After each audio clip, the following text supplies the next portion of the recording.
तो हम लोग मोलरिटी और मोलिटी का क्वेश्चन कर रहे थे, ठीक है। मोलरिटी देके मोलिटी पूछा था, एक लॉजिकली बताया था, फॉर्मूला लिख लो। फॉर्मूला ध्यान दीजिए, जैसे जैसे बनाया ना उसी फॉर्मूला बना रहा हूँ आपको। मोलिटी निकाल रहे थे, मोलरिटी दिया हुआ था, ध्यान दो पिछले क्वेश्चन को देखोगे तो ऊपर क्या लिखा था, टू कहाँ से आया था, मोलरिटी से, मतलब ऊपर क्या लिखेंगे, मोलरिटी।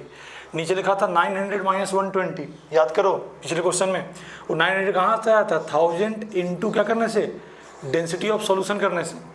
देखो जैसे ही मोलरिटी को मोल मानोगे तो वॉल्यूम अपने आप क्या हो जाएगा, 1 लीटर हो जाएगा। किसका, सॉल्यूशन का। 1 लीटर मतलब क्या, 1000 ml सॉल्यूशन का वॉल्यूम, और सॉल्यूशन का डेंसिटी मल्टीप्लाई करो तो क्या मिलेगा, वेट ऑफ सॉल्यूशन। इसमें से क्या घटाए थे, वेट ऑफ सॉल्यूट घटाए थे। तो वेट ऑफ सॉल्यूट कहाँ से मिल रहा था, मोल of solute into molar weight of solute. याद करो 900 - 120 किए थे, दिमाग बैठा लीजिएगा, ठीक। इंटू क्या किए थे, सब नीचे ग्राम में आया था तो ऊपर 1000 मल्टीप्लाई किए थे। तो ये फॉर्मूला जेई और नीट वाले दोनों लोग याद करेंगे, डायरेक्ट क्वेश्चन आपको काम आएगा। बहुत फॉर्मूले क्वेश्चन जो है डायरेक्ट फॉर्मूला से आप बना सकते हो। एम क्या है, मोलरिटी ऑफ सॉल्यूशन है, ठीक है। कैपिटल एम क्या है, मोलरिटी ऑफ सॉल्यूशन है, ठीक। फिर डेंसिटी क्या है, डेंसिटी ऑफ सॉल्यूशन है, इन क्या, इन ग्राम पर एम एल। ध्यान दें डेंसिटी का बिल है ना, ग्राम पर एम एल में, कुछ और यूनिट में दिया हो तो कन्वर्ट कर लीजिएगा ग्राम पर एम एल में। कैपिटल एम मोलरिटी है, और एम नॉट क्या है, एम नॉट है molar weight of solute, molar weight of solute. यहाँ भी सॉल्यूट लिख दिया, मैं हटा सकता हूँ, बस ध्यान रखना एम नॉट क्या डिनोट कर रहा है, कैपिटल एम डिनोट कर रहा है मोलरिटी, और कैपिटल एम नॉट क्या डिनोट कर रहा है, मोलर वेट ऑफ सॉल्यूट, ठीक है। आप पिछले क्वेश्चन को देखिएगा और ये फॉर्मूला को देखिएगा, तो बस वो जो क्वेश्चन लॉजिकली जो किया है ना उसी को फॉर्मूला का रूप दे दिया हूँ मैं, ठीक है। कोई ज़्यादा दिक्कत नहीं है, बहुत आसानी से समझ में आ जाना चाहिए, ठीक है। चलिए, मोलरिटी मोलिटी के क्वेश्चन बहुत सारे पूछे गए हैं डायरेक्ट, ठीक है। आप लोग एक क्वेश्चन किए भी थे, लॉजिकली किए थे, उसको फॉर्मूला से ही बना सकते हो। तो फॉर्मूला याद रखना, जेई और नीट दोनों वाले काम आता है, ठीक है। बाकी फॉर्मूला के लिए मैं नहीं बोला हूँ, ये फॉर्मूला जरूर याद रखना। बाकी फॉर्मूला याद रह जाए तो ठीक, नहीं भी रहे तो भी चलेगा। किसके लिए फॉर्मूला, कि एक कॉन्स्टेंट टर्म्स दिया उसको दूसरे में कन्वर्ट करना, उसके लिए फॉर्मूला बता रहा हूँ। जैसे मोलरिटी दिया हो मोलिटी में कन्वर्ट करना है, मोलिटी दिया हो मोलरिटी में कन्वर्ट करना हो, तो फॉर्मूला बहुत यूजफुल रहता है। अगर याद रहेगा तो आपके लिए बहुत आसान रहेगा। चलिए और दो क्वेश्चन कर लेते हैं मोलिटी के। देखो इस फॉर्मूले से आपको क्या कर सकते हो ना, कि अगर मोलर वेट ऑफ सॉल्यूट पता है, डेंसिटी पता है, तो मोलरिटी बड़ा होगा कि मोलरिटी बड़ा होगा, कंपेयर करने आता है, ठीक है। कि मोलिटी मोलरिटी में बताइए कौन बड़ा होगा आपको, ठीक। तो उसमें फॉर्मूलाज का बहुत यूज आएगा आपको। मैं कुछ क्वेश्चन करवाऊंगा, टेंशन मत लीजिए, ध्यान दीजिए। 10% वेट बाई वेट, मैं वेट बाई वॉल्यूम कर देता हूँ। मान लीजिए यूरिया सोल्यूशन है, इसका डेंसिटी ऑफ सोल्यूशन दे दिया आपको कितना, 1.2 ग्राम पर ml। अब क्या पूछा जा रहा हूँ, find its molarity, find its molarity. इस सोल्यूशन को बताइए मोलरिटी क्या होगा। तो कैसे निकालते हैं मोलरिटी, मोलरिटी के लिए क्या चाहिए सर, मोलरिटी के लिए चाहिए दो चीज़, सॉल्यूट का मोल और वेट ऑफ सॉल्वेंट। यानी ये जो दो टर्म है, ये जुगाड़ कहाँ से करना है, इन्हीं सब डाटा से करना है। एक कॉन्सेंट्रेशन टर्म्स दिया है, वेट बाय वॉल्यूम में परसेंटेज दिया हुआ है, और मोलरिटी पूछ रहा है, ठीक। तो कुछ नहीं करना, अपन को क्या करना है, यहाँ से इसको ओपन कर लेना है, क्योंकि देखो जो भी डाटा ये रिक्वायर्ड है वहीं से पूरा होने वाला है। यानी ऑब्वियस सी बात है कि हमको इसको ओपन करना पड़ेगा, क्योंकि जब तक ऐसे लिखा हुआ नहीं समझ में आ रहा है कुछ। चलिए परसेंटेज दिया हुआ वेट बाय वॉल्यूम में, ऊपर वाला टर्म किसके लिए, सॉल्यूट के लिए, तो क्या लिखेंगे 10 ग्राम ऑफ सॉल्यूट। सॉल्यूट कौन है, यूरिया। डिजॉल्व इन किसमें, डिजॉल्व इन नीचे, वी किसके लिए, सॉल्यूशन के लिए, वही कौन सा टर्म है, वॉल्यूम में। और परसेंटेज है तो वॉल्यूम कितना 100 ml, in 100 ml of solution. Percentage हमेशा पर 100 ml होता है, सॉरी पर 100 होता है। अब 100 ml होगा कि 100 ग्राम होगा, एक बार देख लेना कि W वाला टर्म है कि V वाला टर्म है। ये आपको इसको ओपन कर लिए। अब इससे हमारा जो है कुछ डाटा हमें जो रिक्वायर्ड है वो मिल जाएगा। सॉल्यूट का मोल चाहिए, चलिए तो कैसे निकालेगा सॉल्यूट का मोल, तो मोलिटी निकालने जा रहा है भाई, सॉल्यूट का मोल चाहिए, तो सॉल्यूट का वेट दिया है, सॉल्यूट का मोलर वेट पता है ना, 10 गिवन वेट है, मोलर वेट 60 है, तो मोल हो जाएगा किसका, सॉल्यूट का। नीचे चाहिए वेट ऑफ सॉल्वेंट, चलिए तो हमें क्या है 100 ml है, हमें वेट ऑफ सॉल्वेंट नहीं है, ये वॉल्यूम ऑफ सॉल्यूशन है। तो वॉल्यूम ऑफ सॉल्यूशन और डेंसिटी ऑफ सॉल्यूशन यूज करके क्या मिला लेंगे, निकाल लेंगे वेट ऑफ सॉल्यूशन। ये बात तो चाहिए कि हमको वेट ऑफ सॉल्वेंट चाहिए नीचे, यानी जो टर्म है बाकी सॉल्यूट का मोल तो मिल गया, नीचे वेट चाहिए, ठीक है। तो सबसे पहले तो मैं वॉल्यूम वाला टर्म्स को वेट में कन्वर्ट करता हूँ। तो वेट में कन्वर्ट करने क्या यूज करेंगे, डेंसिटी को। डेंसिटी क्या था, weight by volume, volume weight by क्या जाएगा, डेंसिटी इंटू वॉल्यूम। वेट किसका आएगा, डेंसिटी किसका है, सॉल्यूशन का। वॉल्यूम किसका है, सॉल्यूशन का। तो वेट किसका आएगा सॉल्यूशन का, कितना 120 ग्राम। क्यों, डेंसिटी किस में दिया, ग्राम पर एमएल में, वॉल्यूम एमएल में, तो क्या एमएल एमएल कट जाएगा, वेट किस में आएगा 120 ग्राम में। लेकिन किसका वेट आएगा सॉल्यूशन का, लेकिन हमें क्या चाहिए सॉल्वेंट का। तो क्या करेंगे सर 10 ग्राम से सॉल्यूट भी तो है, तो 120 ग्राम सॉल्यूशन, उसमें क्या 10 ग्राम सॉल्यूट, तो ये जो सब्ट्रैक्ट करने का बचेगा वो क्या हुआ वेट ऑफ सॉल्वेंट। और ग्राम में वेट ऑफ सॉल्वेंट 1000 मल्टीप्लाई कर देंगे। मेरे हिसाब से बहुत आसान क्वेश्चन है, इसलिए मैं थोड़ा जल्दी करवा रहा हूँ। चलिए 100/66 50/33 इसको सॉल्व कर सकते हो, जितना करना है कर लेना, इतना आपको मोलर हो जाएगा। ठीक, चलिए बता दूँ, आसान क्वेश्चन था। एक मोलरिटी देके पूछा था, मोलरिटी को पूछा था, एक वेट बाई वॉल्यूम परसेंट देके मोलरिटी पूछ रहा हूँ। सबसे पहला क्वेश्चन क्या था, वेट बाई वेट देके क्या पूछा था, मोलरिटी पूछा था। उसमें ध्यान दो, उसमें डेंसिटी ऑफ सॉल्यूशन का रिक्वायरमेंट नहीं था, लेकिन मोलरिटी से मोलरिटी निकालो या वेट बाई वॉल्यूम से मोलरिटी निकालो, मोलरिटी निकालो, दोनों में आपको डेंसिटी का यूज करना पड़ा। ठीक है, क्योंकि यार वॉल्यूम वाला टर्म है और वेट में कन्वर्ट करना है, तो ऑब्वियस सी बात है बिना डेंसिटी का तो नहीं होगा। तो ध्यान रखिए ये सब चीज़ों को। मिटा दूँ, आसान क्वेश्चन था ये भी।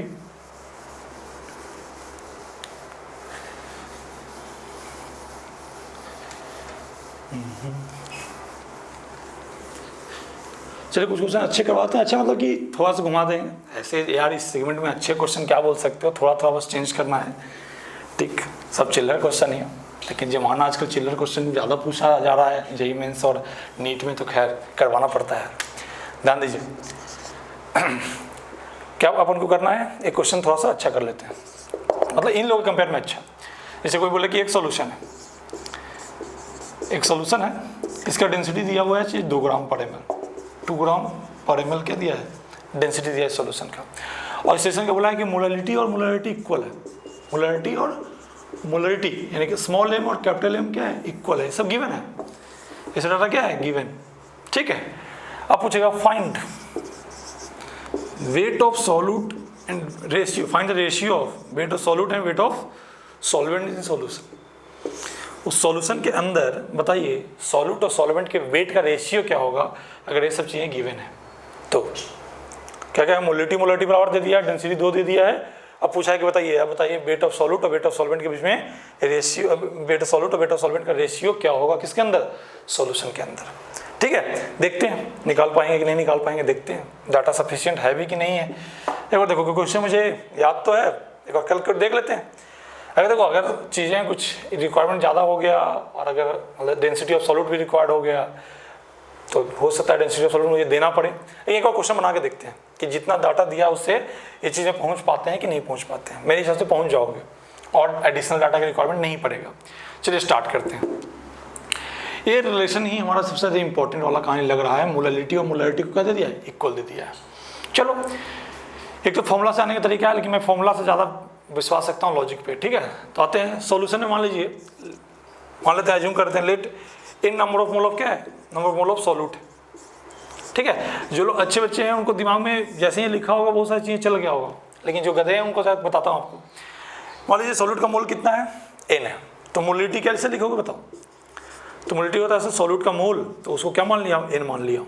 और नीचे क्या होता है सर, वेट ऑफ सॉल्वेंट। चलिए ग्राम में मान लेते हैं कि वेट ऑफ सॉल्वेंट ग्राम में लिया हो, तो क्या होगा 1000 से मल्टीप्लाई करना पड़ेगा, पहला ही क्वेश्चन। और इसी का मोलरिटी निकाल रहे हैं, तो क्या होगा बताओ, सॉल्यूट का मोल तो वो तो n ही है ना, वो तो मान लिया हूँ। ठीक है, और नीचे क्या होगा, वॉल्यूम ऑफ सॉल्यूशन होगा आपको। मान लीजिए वॉल्यूम सॉल्यूशन ml में लिया हूँ, तो इसको 1000 मल्टीप्लाई करता हूँ। देखो यार वेट को मैं ग्राम में और वॉल्यूम को ml में इसलिए लिया हूँ क्योंकि डेंसिटी ग्राम पर ml में दिया है, ताकि मुझे यहाँ कोई छेड़छाड़ करना ना पड़े। ठीक है, यहाँ भी ग्राम में चेंज कर लिया, ml में चेंज कर लिया। ठीक है, अब बोला है कि क्वेश्चन अकॉर्डिंग टू गिवन मतलब डाटा क्या बोलेंगे कि molarity equal to molarity, molarity और मोलरिटी क्या इक्वल है। आसान क्वेश्चन है, ढंग से देखिएगा। तो क्या है, मोलरिटी क्या है, n बटा वेट ऑफ सॉल्वेंट इंटू क्या 1000, n वॉल्यूम सॉल्यूशन इंटू क्या 1000।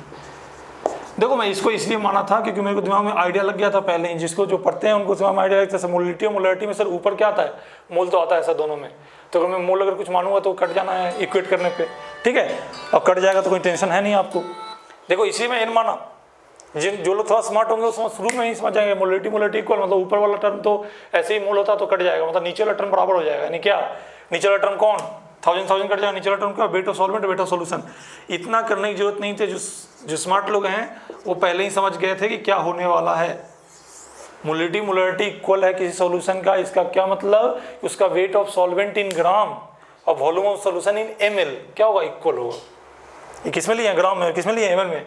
सॉल्वेंट का जो वेट होगा किस में, ग्राम में, वही सॉल्यूशन का वॉल्यूम होगा किस में, ml में। ठीक है, ये रिलेशन जैसे ही दे, आज के बाद ये दिमाग में बैठा देना है कि सॉल्यूशन में ऐसा दे दिया मतलब वेट ऑफ सॉल्वेंट और वॉल्यूम ऑफ सॉल्यूशन बराबर। ठीक, ये सब छोटे छोटे चीज़ को आप दिमाग में बैठाते जाओ ताकि आगे जब क्वेश्चन आए ना कंपटीशन एग्जाम में जाओ ना तो आपको पहले से ही 2-3 स्टेप पहले से ही पता हो कि अरे इसको करने पे ये आता था। आइए अब wait of solution, sorry wait of solvent और वॉल्यूम सॉल्यूशन है। अब वॉल्यूम सॉल्यूशन को जरा वेट ऑफ सॉल्यूशन में कन्वर्ट कर लेते हैं, क्योंकि हमको फाइनली क्या चाहिए, वेट का रेशियो चाहिए। मतलब हमें वॉल्यूम वाला टर्म को क्या करना पड़ेगा, रिप्लेस करना पड़ेगा। चलिए डेंसिटी ऑफ सॉल्यूशन क्या होता है भाई, तो वेट ऑफ सॉल्यूशन भाई क्या होगा, वॉल्यूम ऑफ सॉल्यूशन। तो वॉल्यूम ऑफ सॉल्यूशन क्या हो जाएगा सर, तो वॉल्यूम सॉल्यूशन हो जाएगा वेट ऑफ सॉल्यूशन हमें क्या, डेंसिटी ऑफ सॉल्यूशन। तो इसको रिप्लेस कर लेते हैं, किसको, वॉल्यूम ऑफ सॉल्यूशन को इनपुट कर देते हैं। और डेंसिटी दिया कितना है मेरे भाई, 2 दिया हुआ है। और किस में दिया है, ग्राम पर ml में। तो टेंशन ना लेना क्या, क्योंकि वॉल्यूम ml में लिया हूँ तभी तो 1000 मल्टीप्लाई किया हूँ, वेट ग्राम में लिया हूँ तभी तो 1000 मल्टीप्लाई किया हूँ। तो सब ग्राम ml में, कोई टेंशन नहीं है, यूनिट का कोई लफड़ा नहीं होने वाला। ठीक है, ये हो जाएगा, आपको आप पुट कर देते हैं। तो weight of solvent equal to क्या हो, वेट ऑफ सॉल्यूशन बाई 2। और वेट ऑफ सॉल्यूशन को क्या लिख सकते हो, नीचे दिखाई दे रहा है, इधर आ जाऊँ क्या, क्वेश्चन मिटा देता हूँ, क्वेश्चन मिटा देता हूँ, लिख लिया होगा ऑलरेडी। क्या इस यहाँ से आगे बढ़ाते हैं, तो वेट ऑफ सॉल्वेंट को वेट ऑफ सॉल्वेंट रहने देते हैं, वेट ऑफ सॉल्यूशन क्या लिखेंगे, weight of solute plus weight of solvent by क्या, 2। अब 2 मल्टीप्लाई कहते हैं, 2 इंटू वेट ऑफ सॉल्वेंट, यहाँ वेट ऑफ सॉल्वेंट, यानी weight of solvent equal to क्या हो जाएगा, वेट ऑफ सॉल्ट। सॉल्व कर लगो तो रेशियो क्या हो जाएगा बताओ, यहाँ से रेशियो निकालेंगे तो किसी एक को एक तरफ रखो, बाकी को दूसरे को नीचे ले आओ, तो क्या बचेगा 1, यानी यही आंसर हो जाएगा। ठीक है, डेंसिटी 3 देता तो यहाँ 3 आता, तो 3 2 यानी वेट ऑफ सॉल्यूट और वेट ऑफ सॉल्वेंट का रेशियो क्या होता, 2 आ जाता आपको, समझ रहे थे। डेंसिटी 4 देता तो यानी डेंसिटी बदलने से रेशियो बदल जाता आपको। ठीक है, यानी देखो, यानी जब भी मोलिटी और मोलरिटी इक्वल है ना तो ऐसा रिलेशन आएगा जहाँ नीचे क्या आएगा, डेंसिटी आएगा। जो लोग थोड़ा स्मार्ट है, जो लोग पहले से ही मतलब जिनका मेमोरी पावर तो अच्छा है ना, वो सब चीज़ स्टेप को दिमाग में बैठा सकते हो कि अरे फाइनली ऐसा हो जाता था, या इतना भी याद रहेगा ना तो इसके बाद बहुत कम स्टेप बचे हैं करने को। ठीक है, ये सब यार जिनको दिमाग चलता है वो ढंग से इतना लिखने की जरूरत थोड़ी है, तो लिख देंगे वॉल्यूम सॉल्यूशन इक्वल टू क्या, wait of solution by density of solution. तो बहुत सारे स्टेप काट सकते हो आप, बहुत चिल्लर क्वेश्चन है बहुत। ठीक है, मिटा दूँ इसको, आसान क्वेश्चन था, मिटा रहा हूँ, टेंशन नहीं लेने का।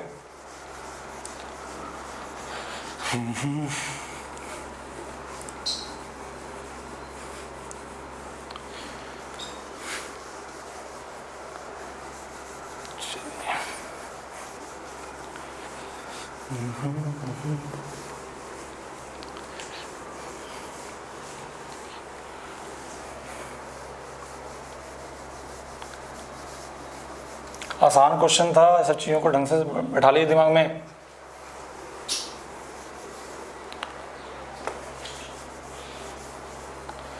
मोलिटी हो गया, मोलिटी के भी और क्वेश्चन करेंगे यार, बहुत सारे क्वेश्चन करेंगे। ठीक है, बट एक बार सब कॉन्स्टेंट टर्म्स को पढ़ लेते हैं, उसका मिक्स करके बहुत सारे क्वेश्चन और भी करेंगे। ठीक है, अभी थोड़ा सा कॉन्स्टेंट टर्म्स 2-4 बचे हुए हैं। देखो नॉर्मलिटी की ओर भी नहीं जाऊँगा, कल पिछले क्लास में बताया था, नॉर्मलिटी जो है अपन लोग सबसे आखिरी में पढ़ेंगे, क्योंकि उसमें बहुत अच्छी चीज़ें पढ़ना हम लोग को, रिएक्शंस वाले क्वेश्चन भी उसी में करेंगे।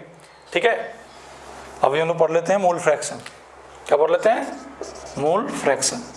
देखो ये कॉन्स्टेंट टर्म सिर्फ सॉल्यूशन पर लागू नहीं होता, ये जो टर्म है ना, ये किसी भी गैसेस मिक्सचर या मतलब कोई भी मिक्सचर उठाओगे ना तो उसमें मोल फ्रैक्शन फाइंड आउट कर सकते हो। यानी अभी तक जो मोलरिटी ये सब सॉल्यूशन के लिए डिफाइन होता है। ठीक है, मोल फ्रैक्शन मिक्सचर किसी भी हेट्रोजीनियस मिक्सचर हो, होमोजीनियस मिक्सचर हो, उससे कोई टेंशन नहीं है।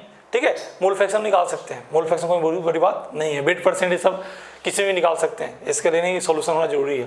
ठीक है, तो मोल फ्रैक्शन मतलब इसका रेंज वाइड है, मतलब बहुत सारे तरह के मिक्सचर में मोल फ्रैक्शन कैलकुलेट करने को बोलेगा। मोल फ्रैक्शन को मैं डिनोट x से करूँगा। ठीक है, मोल फ्रैक्शन कोई पूछे, मान लीजिए कोई मिक्सचर है, चाहे सॉल्यूशन के हिसाब से सोचो, चाहे गैसेस मिक्सचर सोचो, जैसा सोचना है सोचो, कम से कम भाई किसके लिए निकालेंगे, सॉल्यूशन के लिए। या मिक्सचर के लिए, तो कम से कम क्या हो, दो तरह के कंपोनेंट तो कम से कम होंगे। मान लो ए और बी है, होने के लिए तो 3 4 5 कुछ भी कंपोनेंट हो सकता है।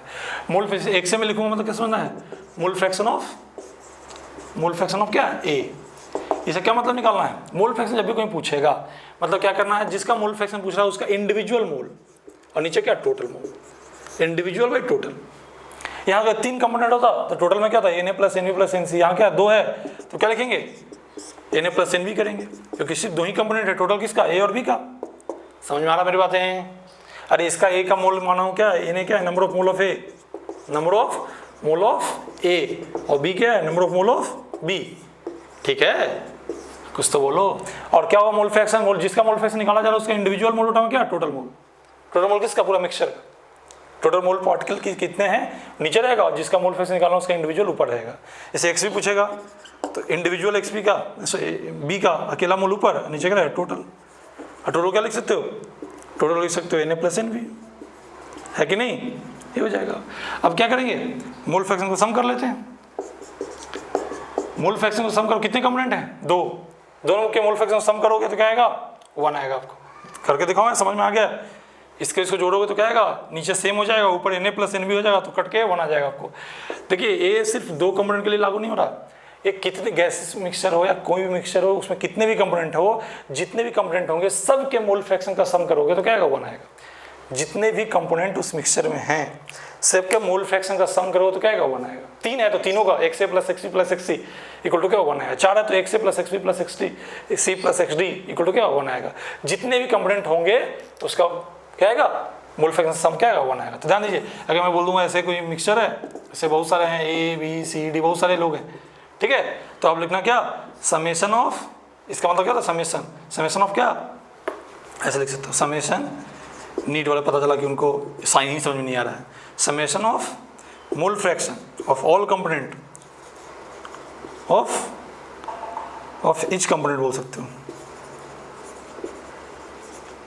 क्या आएगा, 1 आएगा। ईच या all summation of mole fraction of each component, ठीक है, इक्वल टू क्या, 1 आएगा। इसमें 2 था, 2 का सम 1 आएगा, 3 रहेगा तो 3 का सम 1 होगा। ये लॉजिक दिमाग में बैठा लीजिएगा। और मोल फ्रैक्शन निकालना है तो क्या करना है, इंडिविजुअल बटा टोटल, जिसका निकालना है उसका अकेला ऊपर रहेगा और नीचे का रहेगा टोटल रहेगा। और फ्रैक्शन वर्ड में 100 मल्टीप्लाई करोगे तो क्या आएगा, परसेंटेज आएगा। जैसे 1 से क्या है, 1 से क्या बोले, मोल फ्रैक्शन है सर, मोल फ्रैक्शन ऑफ ए है सर, तो 1 से इंटू 100 करोगे तो क्या आएगा, इसको बोल देंगे क्या, मोल परसेंट ऑफ ए आएगा। ठीक है, इसे चीज दिमाग में बैठाइएगा, कोई कष्ट नहीं होना चाहिए। फ्रैक्शन वर्ड में 100 मल्टीप्लाई करोगे, 100 मल्टीप्लाई करोगे तो क्या मिलेगा, परसेंटेज, या परसेंटेज वर्ड है उसमें 100 डिवाइड करो तो क्या मिलेगा, फ्रैक्शन। मोल परसेंट दिया और फ्रैक्शन निकालना, 100 डिवाइड कर देंगे, फ्रैक्शन दिया और परसेंट में जाना 100 मल्टीप्लाई कर देंगे। बहुत ईजी चीज़ है, बहुत ईजी है। नीचे दिख तो रहा है ना, नीचे में ज़्यादा नीचे तो नहीं चला गया, ठीक है। अब ध्यान दीजिएगा, अब आपको मैं कुछ कॉन्सेप्ट बताता हूँ जिसमें से क्या हो, जल्दी जल्दी क्वेश्चन बनाना थोड़ा काम आएगा आपको। ध्यान दो कि जो रेशियो मोल फ्रैक्शन का हो वही रेशियो मोल का होगा। क्या था, ये सब देखो, ये सब कॉन्सेप्ट जो है आपको जल्दी जल्दी क्वेश्चन बनाने में काम आने वाला है। जो रेशियो किसका हो, मोल फ्रैक्शन का, वही रेशियो मोल का होगा। ठीक है, जो मैथमेटिक्स करते हैं वो इजीली समझ में आ जाएगा। एक्स से एक्स भी करने वाला है तो नीचे क्या होगा, नीचे दोनों में क्या है, टोटल है, तो बचेगा क्या, Na बटा Nb। यानी जो रेशियो किसका, मोल फ्रैक्शन का, वही रेशियो किसका, मोल का। ठीक है, कुछ तो बोल मेरे भाई। यानी मोल फ्रैक्शन का रेशियो मोल का रेशियो सेम होने वाला है, तो इसे दिमाग में बैठा लीजिएगा। ठीक है, इससे बहुत सारे क्वेश्चन आपको जल्दी जल्दी बनाने में काम आएगा। अभी कुछ एग्जांपल दूंगा, आप खुद से बोलोगे सर हाँ सर ये तो लॉजिक से काफ़ी जल्दी जल्दी क्वेश्चन हो जा रहा है। ठीक है, सम क्या होता है, जितने भी कंपोनेंट्स का सम 1, जितने भी कंपोनेंट हैं उनके मोल फ्रैक्शन का सम क्या होगा, 1 आएगा। मोल फ्रैक्शन का जो रेशियो होगा वो मोल का भी रेशियो होगा। ठीक है, ये 2 कॉन्सेप्ट काफ़ी आपको फ़ायदा पहुंचाने वाला है। ठीक है, इसमें कन्वर्ट करने में, एक कॉन्सेप्शन टर्म्स दिया उसको दूसरे में कन्वर्ट करने में। देखो यार, मैं सबसे बार बार रिपीट कर रहा हूँ कि इस सेगमेंट में सबसे ज़्यादा क्वेश्चन इसके आते हैं कन्वर्ट करने वाले। एक दिया दूसरे में कन्वर्ट करना है, मोल फ्रैक्शन दिया मोलिटी निकालो, मोलिटी दिया मोल फ्रैक्शन निकालो। तो ये सब कन्वर्ट करने वाले क्वेश्चन को मैं जो ज़्यादा फोकस करता हूँ, ठीक है, उसमें करने में आपको जल्दी जल्दी काम आने वाला है। आइए देखो, ये सिर्फ यहाँ पे मैं कर रहा हूँ, ये देखना अभी कोलिगेटिव प्रॉपर्टी पढ़ोगे ना, इसी चैप्टर का सेकंड सेगमेंट है कोलिगेटिव प्रॉपर्टीज। उसमें क्या करेंगे हम लोग, उसमें ऐसे ही जरूरत रहेगा मोलिटी का, देगा मोल फ्रैक्शन, जरूरत रहेगा मोल फ्रैक्शन का, देगा मोलिटी।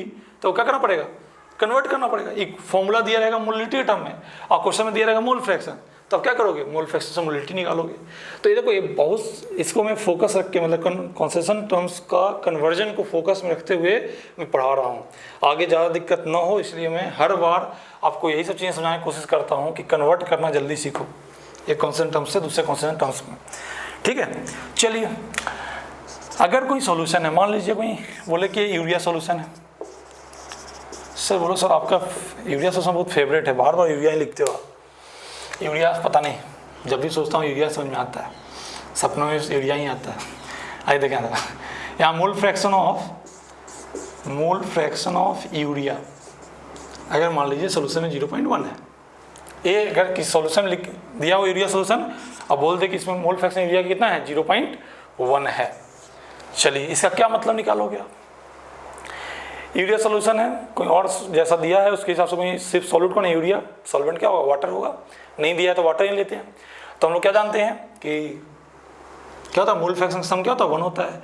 तो मोल फ्रैक्शन ऑफ यूरिया और मोल फ्रैक्शन ऑफ सॉल्वेंट में वाटर इज्यूम कर लेता हूँ, नहीं दिया तो वाटर ही लेके चलते हैं मोस्टली। ठीक है, तो क्या होगा, दोनों का सम क्या होगा, 2 कंपोनेंट हैं यूरिया और कौन, सॉल्यूट और सॉल्वेंट का मोल फ्रैक्शन सम क्या होगा, 1 आएगा, क्योंकि मैं लॉजिकली पहले ही बता चुका हूँ, जितने भी मिक्सचर में या सॉल्यूशन में कंपोनेंट हैं सबके मोल फ्रैक्शन का सम क्या होगा, 1 होगा। इसका 0.1 दिया है, उससे कितना होगा, मनी मन बोलता हूँ क्या, घटा लेंगे तो कितना आएगा, 0.9 आएगा। ठीक है, इससे रेशियो निकाल सकते हो किसका, यूरिया का मोल फ्रैक्शन और वाटर का मोल फ्रैक्शन क्या हुआ, इसे मनी मन करना है, इसे अभी करके दिखा रहा हूँ, लेकिन इसे को मनी मन करना है आपको, क्योंकि अगर आप चाहते हो कि मैं कंपटीशन में रहूँ तो ये सब क्वेश्चन दिमाग में चल जाना चाहिए। सब सोल्यूशन ये 0.1 है तो 0.9 हो जाएगा सर, तो रेशियो क्या जाएगा, 1:9, और जो रेशियो मोल फ्रैक्शन का वही रेशियो क्या, मोल का, बताया नहीं बताया हूँ, जो रेशियो मोल फ्रैक्शन का वही रेशियो क्या, मोल का। तो अगर किसी का मोल फ्रैक्शन 0.1 दिया है तो उसके बहुत सारे मतलब आप निकाल सकते हो। क्या मतलब निकाल सकते हो कि सर सोल्यूशन लिए, मान लीजिए यूरिया का 0.1 मोल है तो वाटर क्या होगा, 0.9 मोल। अगर मान लो यूरिया का 1 मोल है तो वाटर क्या होगा, 9 मोल होगा। ठीक है, यानी इस सोल्यूशन में अगर कोई हम लोग कंपोजिशन की बात करेगा, क्यों कॉन्सेंट्रेशन क्या बताता है, रिलेटिव अमाउंट बताता है, कितने में कितना मिला हुआ है। तो क्या बताया, किसी का मोल फ्रैक्शन 0.1 है तो एक का मोल फ्रैक्शन 0.1 तो दूसरे का 0.9, क्योंकि सम के 1 आना चाहिए। अब ये 0.1 है 0.1 तो रेशियो का 1:9, मतलब कि ये जब भी मिलाया गया होगा तो मोल के हिसाब से क्या होगा, कोई भी ड्रॉप इसका उठाओगे इस सोल्यूशन का तो उसमें क्या होगा, मोल के हिसाब से 1:9 में क्या होगा, मिक्स होगा, कौन, यूरिया और वाटर। तो इसका क्या मतलब निकालोगे कि 1 mole of urea present in क्या, 9 मोल ऑफ वाटर। समझ में आ रहा है, ये जैसे ही लाइन इस मोल फ्रैक्शन से जैसे ही ये लाइन तक पहुंच गया वैसे ही आपको इस कॉन्सेशन टर्म से दूसरे कॉन्सेशन टर्म्स पहुंचना का वो बहुत इजी हो जाएगा, बहुत इजी। बस इस लाइन से इस लाइन तक आपको पहुंचने आना चाहिए, जो कि मेरे हिसाब से आ गया होगा, क्योंकि बहुत आसान चीज़ें है, कोई टफ जैसा कुछ काम इसमें है नहीं। ठीक, चलिए मिटा दूँ उसको।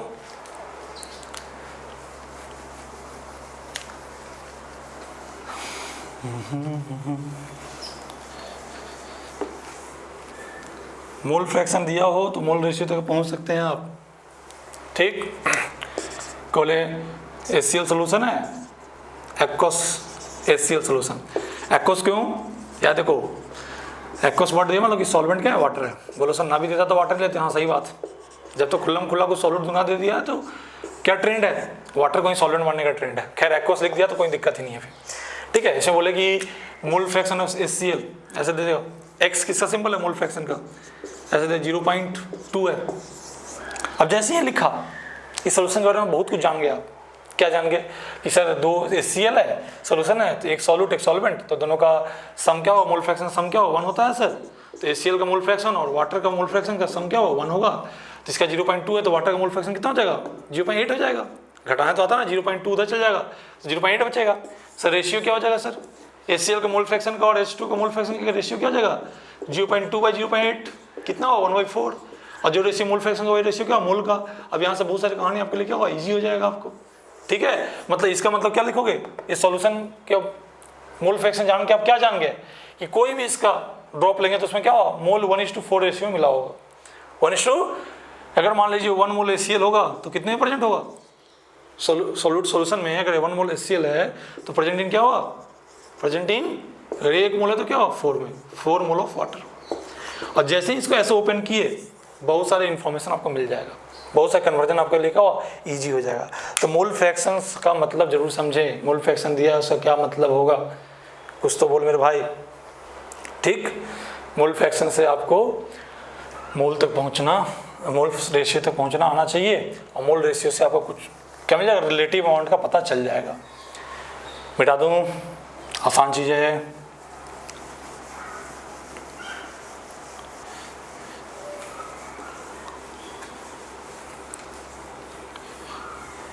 चलिए छोटे से क्वेश्चन से स्टार्ट करता हूँ, ऐसे चिल्लर क्वेश्चन है इसके।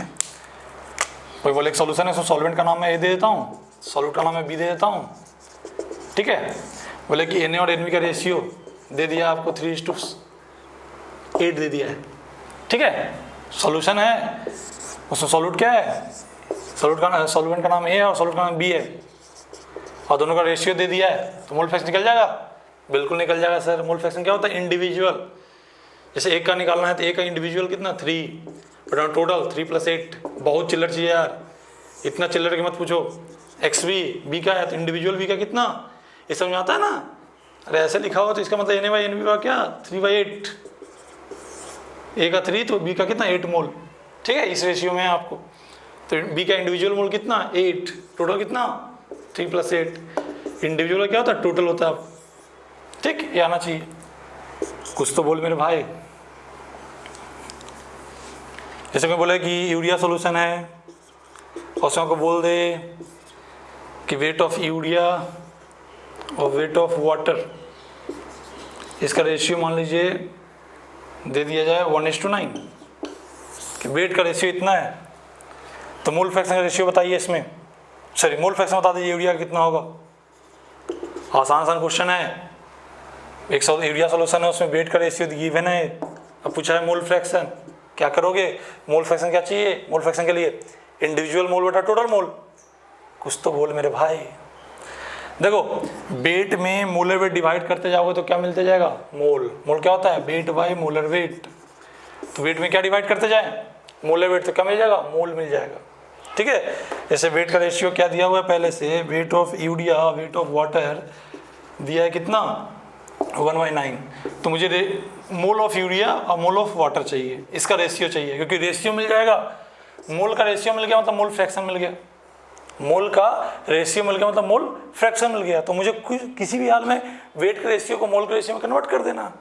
तो हमें क्या हुआ, यूरिया का मोल कैसे निकलेगा, तो यूरिया का गिवन वेट बाय यूरिया का मोलर वेट, तो यूरिया का गिवन वेट कितना 1। यूरिया के सामने से क्या मान लो, हमें यहाँ पे एग्जैक्ट अमाउंट से मतलब है कि रेशियो से मतलब है, रिलेटिव अमाउंट से मतलब है, तो सर रिलेटिव अमाउंट से मतलब है। यूरिया 1 ग्राम तो वाटर 9 ग्राम, यूरिया 10 ग्राम तो वाटर 90 ग्राम, मतलब जब भी हो तो इसी रेशियो में हो। तो हम लोग यूरिया का वेट लेते हैं 1 ग्राम, तो यूरिया का मोल कितना होगा 1/60, given weight by molar weight. अब यूरिया का वेट 1 ग्राम लिए हो तो वाटर का वेट अपने आप क्या होगा 9 ग्राम हो जाएगा, क्योंकि इसी रेशियो में होना चाहिए, खुद दे दिया है, तो क्या होगा 9/18 हो जाएगा, क्योंकि वाटर का मोलर वेट कितना होता है 18 है, तो मोलर वेट तो पता है ना सबको, याद होना चाहिए। तो जगह 1/60 और क्या है 18/9, 2 से हो जाएगा क्या हो जाएगा 1/30, को कष्ट ये हो गया क्या मोल का रेशियो, ये क्या हो गया मोल का रेशियो। तो मोल फ्रैक्शन क्या होता है, यूरिया ऊपर वाटर नीचे, तो यूरिया का अकेला मोल 1 और टोटल कितना 1 + 30, 1/31 हो जाएगा मोल फ्रैक्शन। वाटर का मोल फ्रैक्शन कितना हो जाएगा, वाटर का अकेला कितना 30, यानी कुल मिला के आपके दिमाग में ये छप जाना चाहिए कि हमको मोल फ्रैक्शन अगर निकालना है तो मोल का रेशियो पता चल जाएगा तो भी काम हो जाएगा। मोल का रेशियो पता चल जाएगा तो काम, यहाँ पर डायरेक्ट मोल का रेशियो पता था तो मोल फ्रैक्शन निकाल लिया, यहाँ वेट का रेशियो पता था तो उसको वेट के रेशियो को मोल के रेशियो में कन्वर्ट कर लिया, मोल का रेशियो पता चल गया तो मोल फ्रैक्शन पता चल गया। तो कुल मिला के अगर मोल का रेशियो भी पता चल जाए आपको तो आप मोल फ्रैक्शन निकालने में सक्षम हो जाओगे। ठीक, बहुत ही चिल्लर चीज़ है, बहुत चिल्लर, ठीक है। अगर आप नहीं जानते थे अभी तक तो आपके दुर्भाग्य की बात, पता होना चाहिए था आपको। मैं तो बस अपना ड्यूटी पूरा कर रहा हूँ कि चलो आपके सिलेबस में है तो बताना पड़ेगा आपको, 12th में भी है 11th में भी है, तो क्या करूँ। आप अपना NCERT खोल के देखो तो मिल जाएगा, आपकी पढ़ाया गया है, पूछा गया है, पूछा जाता है। तो मेरा पढ़ाना तो क्या ड्यूटी है, लेकिन अब तक आपको पता होना चाहिए सब चीज़ें। किसी का फ्रैक्शन निकालना है, उसका रेशियो, जैसे वेट फ्रैक्शन पूछ रहा है, वेट का रेशियो पता है, मतलब काम मेरा क्या हो खत्म हो गया। मोल फ्रैक्शन पूछ रहा है, मोल का रेशियो दिया हुआ है, मतलब काम खत्म है, कोई ज़्यादा दिमाग लगाना नहीं है आपको। इंडिविजुअल बाय टोटल करना आप, जिसका पूछ रहा है उसका अकेला बटा में क्या टोटल। एक कहानी दिमाग में छप जाना चाहिए आपके, ठीक। चलिए अब ध्यान दीजिए,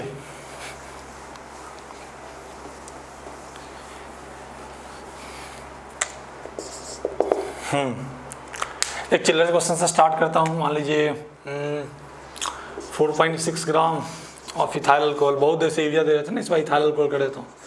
बहुत लोग तो इथाइल अल्कोहल का फॉर्मूला भी नहीं पता होगा, दे देता हूँ कदो, लेकिन याद रखना सब चीज़। 4.6 gram of ethyl alcohol and 5.4 gram of water, ठीक है, और मिक्स टुगेदर, ठीक है। पूछ रहा है find the mole fraction of ethyl alcohol, mole fraction of ethyl alcohol.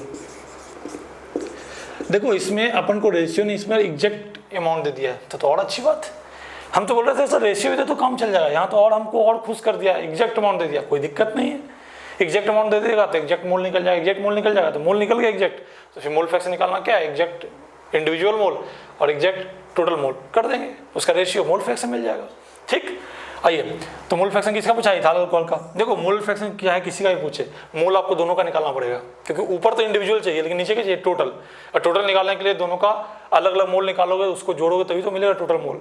मतलब अगर मोल फ्रैक्शन किसी एक पार्ट का ही पूछता है, कोई एक कंपोनेंट का ही पूछता है, तो हमें मोल क्या करना पड़ेगा, जितने भी लोग हैं सबका निकालना पड़ेगा, क्योंकि नीचे क्या करना है, टोटल। टोटल करने के लिए सबका अकेला अकेला मोल तो पता होना ही चाहिए। चलिए तो मोल फ्रैक्शन पूछा है इथाइल अल्कोहल का, लेकिन पहले मैं दोनों का मोल निकाल लेता हूँ अलग अलग, ठीक है। अभी तक मैं रेशियो निकालता था, इसमें एग्जैक्ट निकाल रहा हूँ क्योंकि अभी तक रेशियो पता होता था, इसमें एग्जैक्ट अमाउंट दे दिया है तो एग्जैक्ट मोल निकाल लेते हैं। आइए तो इथाइल अल्कोहल का मोल निकालने जा रहे हैं। इथाइल अल्कोहल को 1 से दिखा देता हूँ, ठीक है, मैं बार बार इतना नाम थोड़ी लिखूंगा, वाटर को 2 से दिखा देता हूँ, ठीक है। तो 1 का मोल निकाल रहे हैं, मतलब इथाइल अल्कोहल का मोल निकाल रहे हैं। तो इथाइल का मोल कैसे निकालेंगे, उसका गिवन वेट बाय उसका मोलर वेट। मोल तो ये निकालते ना, मोल फ्रैक्शन होता है इंडिविजुअल मोल बटा में टोटल मोल। मोल जो निकालते हैं क्या निकालते हैं, given weight by molar weight. तो गिवन वेट कितना 4.6, अब मोलर वेट इसका निकाल लेते हैं। कार्बन कितना 2 है, एक कार्बन का एटॉमिक मास कितना 12, हाइड्रोजन कितने 5 and 1 क्या 6, और एक का मास कितना 1 होता है, ऑक्सीजन एक ही है, एटॉमिक मास कितना 16, जोड़ोगे 46 आएगा। और वाटर का मोलर वेट तो पता ही है कितना 18, ये भी नहीं पता आपको। अब तक अगर वाटर का मोलर वेट नहीं याद हुआ है तो फिर दुख की बात है, बहुत दुख की बात है। तो given weight by molar weight कितना, ये हो जाएगा 1/10, किसका मोल, इथाइल अल्कोहल का।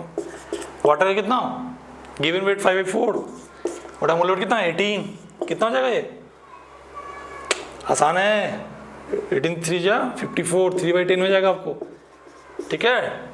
कहानी खत्म। रेशियो भी निकल गया आपको यहाँ से, n1/2 करोगे तो क्या जाएगा, देखो रेशियो निकालो मत निकालो, मैं बोलूँगा रेशियो निकालो तो ज़्यादा ईजी हो जाएगा, लेकिन नहीं निकालना चाहता मत निकालो, क्योंकि मुझे रेशियो भी पता चल जाए तो मोल फ्रैक्शन निकल जाता है। खैर तो मोल फ्रैक्शन सर ये इथाइल अल्कोहल का, इथाइल अल्कोहल किसको डिनोट किया 1 से, तो यानी मुझे x1 चाहिए। तो x1 के लिए क्या करेंगे, x उसका इंडिविजुअल मोल कितना है 1/10, और नीचे क्या चाहिए टोटल मोल, तो 1/10 + 3/10, तो यहाँ क्या हो जाएगा आपको 1/10 + 4/10, क्या हो जाएगा 10 से 10 कट जाएगा 1/4। आपको ये क्या हो मोल फ्रैक्शन किसका, इथाइल अल्कोहल का। तो वाटर का अपने आप कितना होगा 3/4, ओके, जोड़ कितना आना चाहिए 1 आना चाहिए, ठीक है। अरे 1 से घटा लो इसको 1/4 को, 3/4 आएगा। तुम लोग बहुत लोग गधे हो जिनको हो सकता है दिक्कत जा रहा हो, नहीं तो जो अच्छे होंगे हमको गलिया रहे होंगे कि सर आप क्या पढ़ा रहे हो चिल्लर जैसा चीज़, सर इतना चिल्लर तो अब तो 9-10 में पढ़ते थे, क्या करूँ आपके सिलेबस में क्या किया जाए बताना पड़ता है। मिटा दूँ इसको, मिटा दूँ गधों, मिटाना चाहिए। अब देखो मेरा फेवरेट कॉन्सेप्ट वही कि कॉन्स्टेंट टर्म्स को आपको कन्वर्ट करने वाला, क्योंकि मैं बार बार आपको बोल रहा हूँ, बार बार एक बात को रिपीट कर रहा हूँ कि कन्वर्ट करने वाला क्वेश्चंस सबसे ज़्यादा आपको यूज आएंगे, चाहे इनडायरेक्ट चाहे डायरेक्ट। मैं बोला ना कोलिगेटिव प्रॉपर्टीज में आपको बहुत सारे ऐसे क्वेश्चन मिलेंगे जिसमें आपको इक्वेशन में रिक्वायरमेंट रहेगा मोलरिटी का और दिया रहेगा मोल फ्रैक्शन, इक्वेशन में रिक्वायरमेंट रहेगा मोल फ्रैक्शन का, दिया रहेगा मोलरिटी वेट % ऐसे दे देगा। यानी स्कूल मिला के आपको कन्वर्जन आना चाहिए। आइए देखिए बात करते हैं।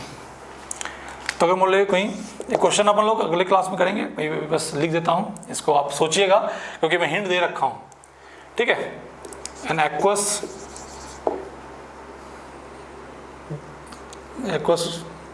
यूरिया सोल्यूशन लेते हैं, aqueous urea solution, having mole fraction of urea equal to 0. क्या ले लें, आसानी डाटा लेते हैं, 0.1 ही ले लेते हैं, ठीक है। आइए, then find the molality of solution. ये अपन अगले क्लास में करेंगे, ऐसे मेरे हिसाब से आप बना के रखिएगा, ठीक है। आसान क्वेश्चन है, ठीक। अब थोड़ा सा फास्ट होगा क्लास, जल्दी से कॉन्सेप्ट टर्म्स खत्म करके हम लोग देखो नॉर्मलिटी को ढंग से पढ़ाऊंगा। नॉर्मलिटी में बहुत यूजफुल कहानी है, और सिर्फ इस चैप्टर में काम नहीं आएगा, आगे चैप्टर में काम आएगा। इलेक्ट्रोकेमिस्ट्री में पूरा का पूरा वही है। क्लास 11th में मोल कॉन्सेप्ट, रेडॉक्स, सब बहुत में नॉर्मलिटी से यूज था। एक नॉर्मलिटी इक्विवेलेंट, बहुत कनेक्टेड चीज़ें, ठीक है। जरूर ध्यान रखिएगा, ये सब चीज़ों को बहुत ढंग से पढ़ेंगे। आज के लिए इतना ही।